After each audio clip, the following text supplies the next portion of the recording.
Hello everyone, and welcome to a really special episode of Luey's Garage, where I will be telling you about this car.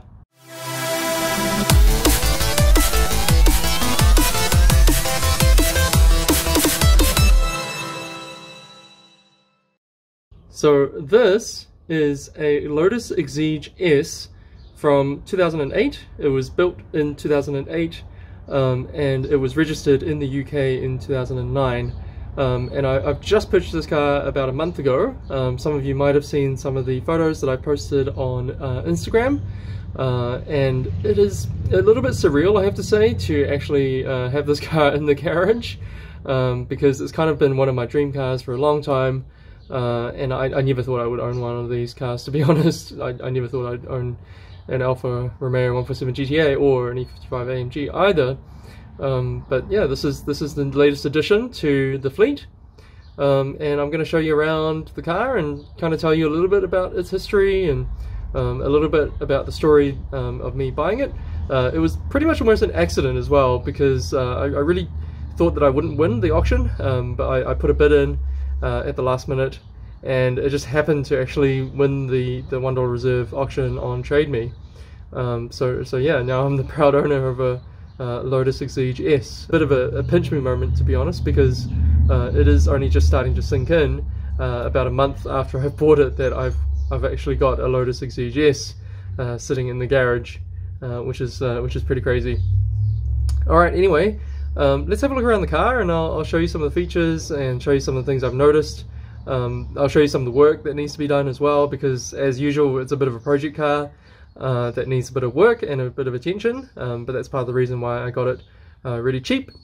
And then yeah, we'll just talk a bit more about the car. Alright guys, so here is the Lotus Exige S in all of its glory. It is a pearl white color. There's not much of a pearl, but there is a little bit of a pearl in the paint, and there's not many of these around actually, especially in this pearl white, so it's pretty unique and pretty special. It's a very, very small car. As you can see in the garage, there's plenty of room in front of the car. I've pushed it pretty much all the way back into the garage just to take this video, but there is still quite a lot of room. It is also an incredibly low car, you might have noticed. So you can see the jack handle over there. That pretty much comes up to, my chest area. So this whole entire car is really just around the bottom of my chest. You can see here, this is my chest area there. So it's a really, really low car. It's very lightweight, obviously, because it's a Lotus.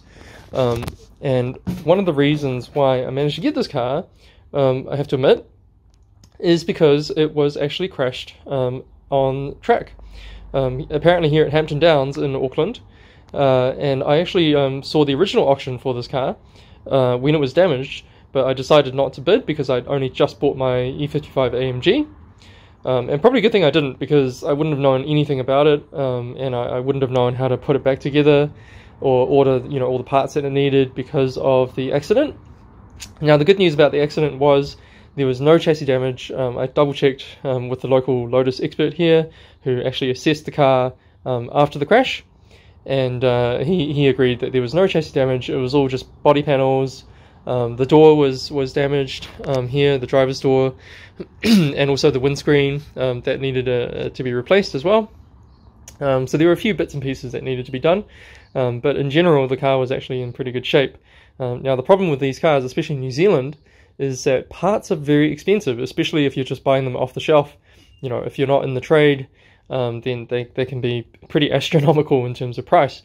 So I think that's probably what prompted the original owner, who had the accident on track, to sell the car on Trade Me for $1 reserve. That was about a year and a half ago, or probably about a year ago actually. And then the last owner, he bought it and he fixed it up. So he got a new rear clam. He put in the door. That's a second-hand door there, and he put in a new windscreen, and he repaired the front clam. Now the front clam has a few little issues, apparently due to a bird strike, but I'm not 100% sure. So there's a few little problems with the car, but yeah, we'll get onto that in a minute once we finish talking about the car. So let's have a look around. So it's got these 5-spoke wheels, which I quite like, and we've just got the standard 2-pot Lotus brakes at the front. I may be upgrading that in the future, depending on what I do. And it's got some carbon fiber sills, which is quite nice. Suits the car quite well. And then if we come in here, there we go. So the previous owner who repaired the car has clad most of the car in pretty good quality leather, which I actually I quite like the leather there, which is quite nice. And then we've got just a pretty standard Lotus interior. Now the biggest difference with this car is that it actually has the AIM digital dash, which is really awesome. I'll be making a video shortly about that, and I'll be fitting a reversing camera in there as well, so I'll just quickly show you the digital dash.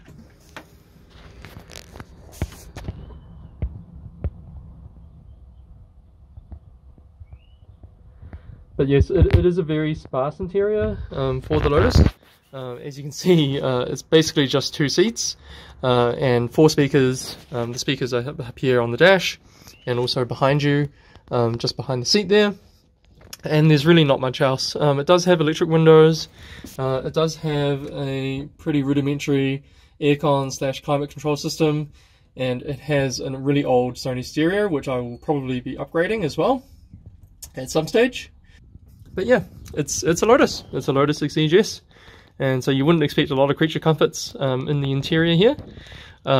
The one thing that I noticed was I did actually drive this car 1,000 kilometers from Christchurch in the South Island of New Zealand back to Auckland in the North Island of New Zealand, and I actually found the car really comfortable, apart from the fact that it's really low and it's a little bit difficult to overtake because you can't really see cars that are coming towards you because it's so low. But the seat was incredibly comfortable for the trip. I didn't really need to have any brakes. I drove 3 or 4 hour stints without too many issues.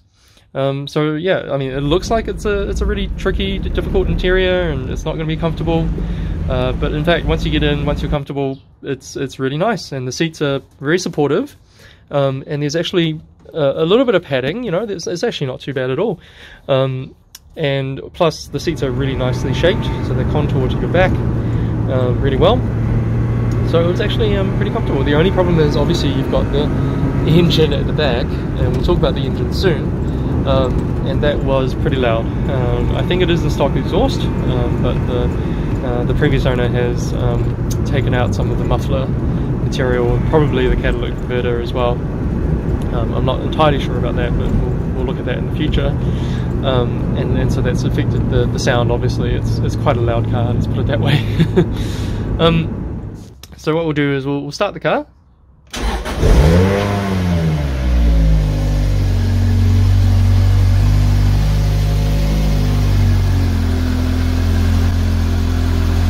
So at the moment I can't really show you the engine because the engine cover is held on just by these quick release straps there, because when the owner put in the new, when the previous owner put in the new rear clamshell, he didn't really bother putting in the hinges and the locking mechanism and all the other stuff that goes with the rear engine cover.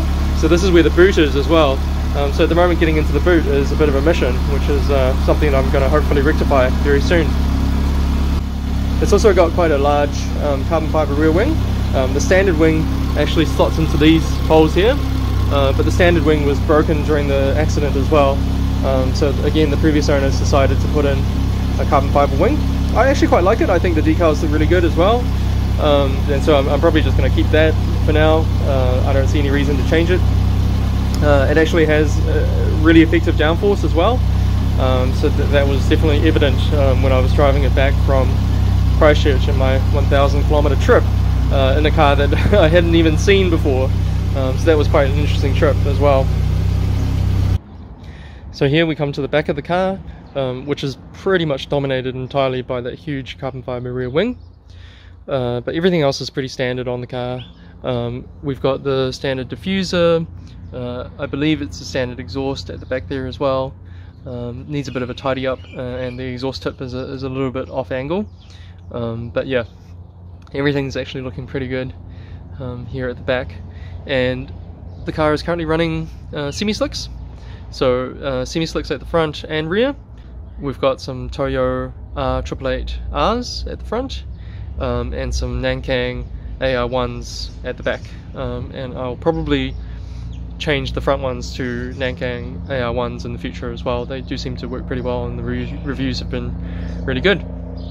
So getting the car back to Auckland was a bit of an experience in itself, because driving a car 1,000 kilometers sight unseen and believing the person selling you the car that it was going to make it, it's a little bit of a challenge, I have to say, and I did the trip by myself, so there was no backup car or anything like that.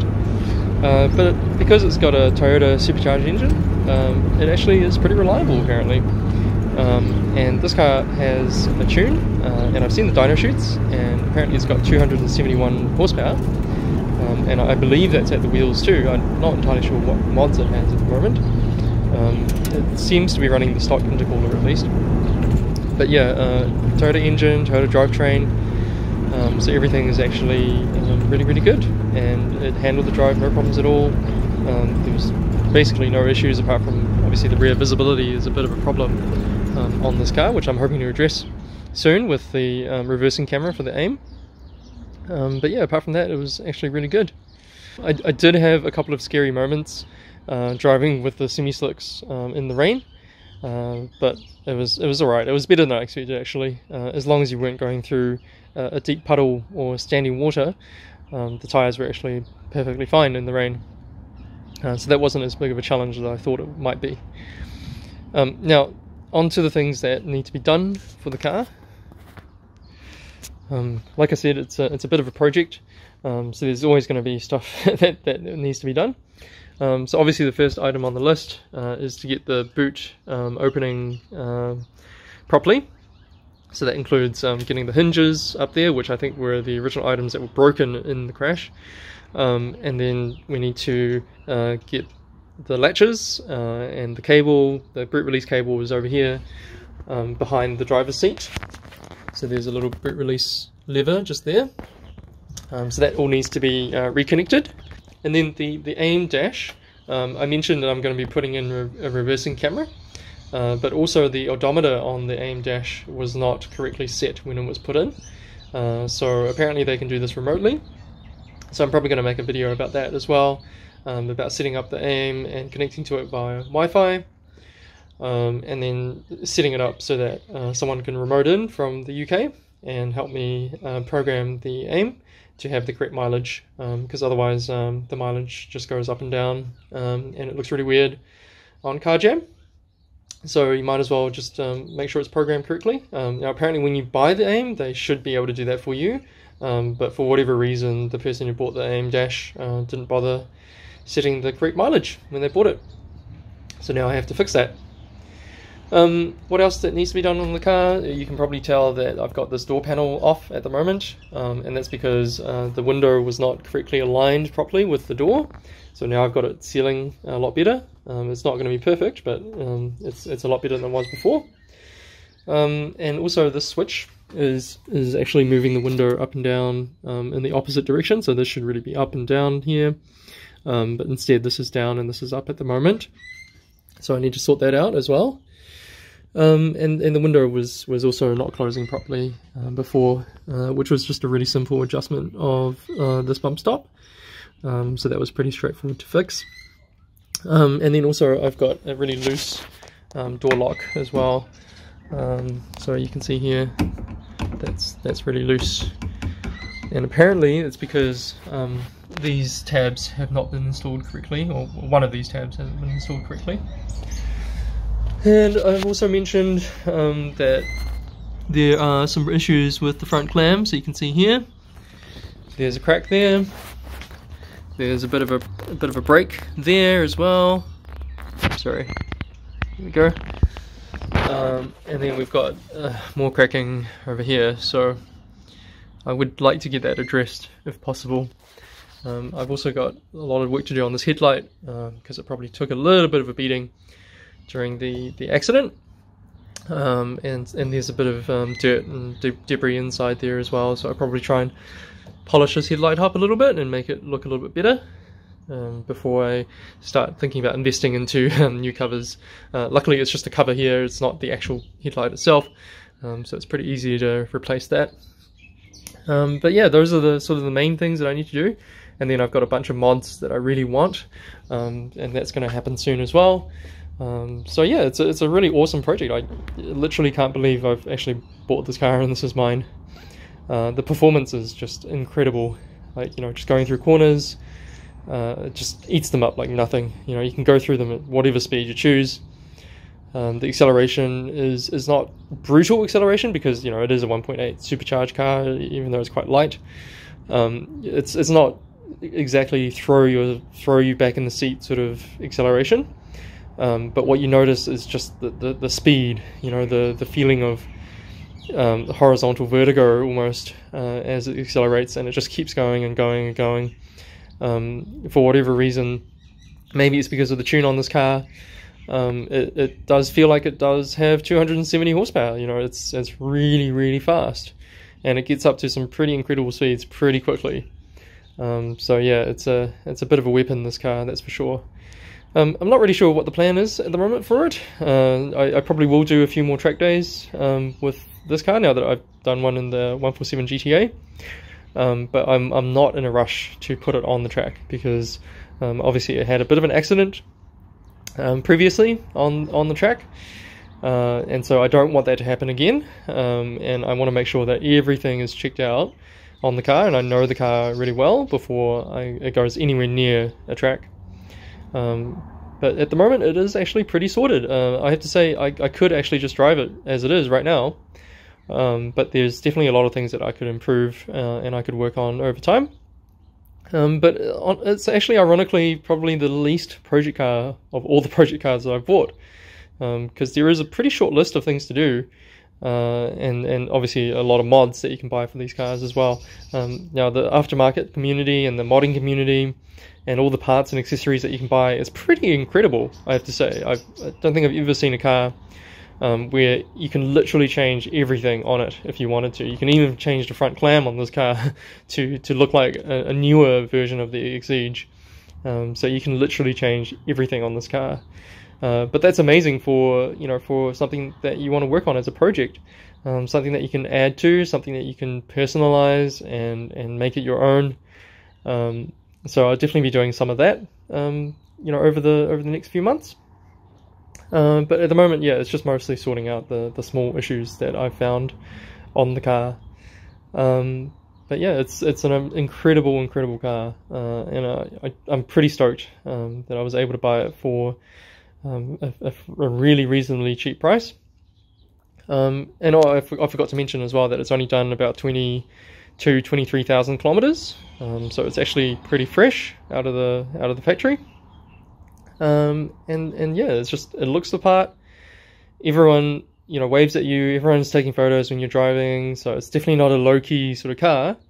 But at the same time, I think people who know about these cars, people who know about Lotus, they know that you're not buying it to show off. You know, sure, it looks like a bit of a supercar, it looks like a bit of a Ferrari sort of car.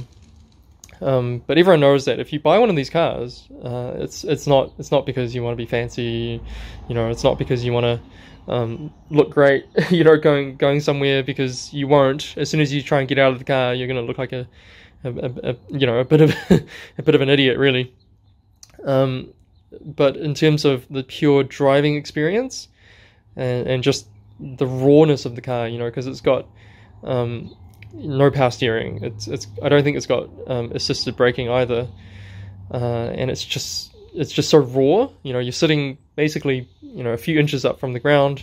Basically, that is the floor of the car. You know, that's where you're sitting on, and there's just nothing else like it. You know, it's so light, it's so nimble, it's so agile, and you feel incredibly connected to the road. I don't think there's any other way to describe it. There's nothing else that will even come close to this car. You know, I've driven a few fast cars before. You know, I've got my 147 GTA and the E55. But even the 147 GTA, even though it's a hot hatch, it's nothing like this. You know, there's no experience that I've been in which is similar to this. you've got the supercharger right behind you, whirring away when you put your foot down. Yeah, it's pretty incredible. But anyway, that's enough of me blabbing on. There's going to be obviously more videos coming, so stay tuned for some more content on this car. I've still got my 147 GTA at the moment, and you know, I'm probably going to keep that as long as I can, because I really like the GTA. And I've still got the E55 AMG, but I'm probably going to have to sell the E55 AMG because I just don't have enough room. That's the biggest problem. And I probably would want to use some of the money from that to start working on this car.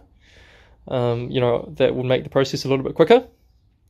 And yeah, I think that car, even though it's a really nice car, it just doesn't really have a purpose in my collection, because I've still got my C200 obviously, and even though it's a lot slower, I can use the C200 for long trips, and it's a really reliable car. So I have to probably keep that one because it's a big wagon as well, and I can put my bike in there, I can put all my car parts in there and all my tools and everything.